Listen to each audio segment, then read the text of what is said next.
and went to University of California at Berkeley. And in the spring of 1972, they got a Moog Model 55 there.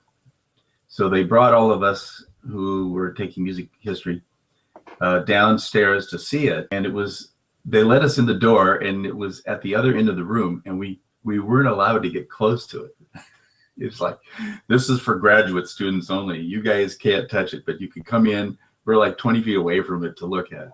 Anyway, I found out that they had an ARP 2600, and I went over to the store, and I said, you got one of these synthesizer things here? And the guy pointed to a room that had a glass window, but it was soundproof. And he said, yeah, it's in there. And I said, can I go, can I touch it? Because I still wanted to get close to these things. And he said, yeah, just go in there and knock yourself out. So I went in there, and at last, playing with one of these things. Could not make a single sound. I was so frustrated. So after about 10 minutes, I exited the room, went up to the counter, and I said, do you have an owner's manual for this? He said, yeah.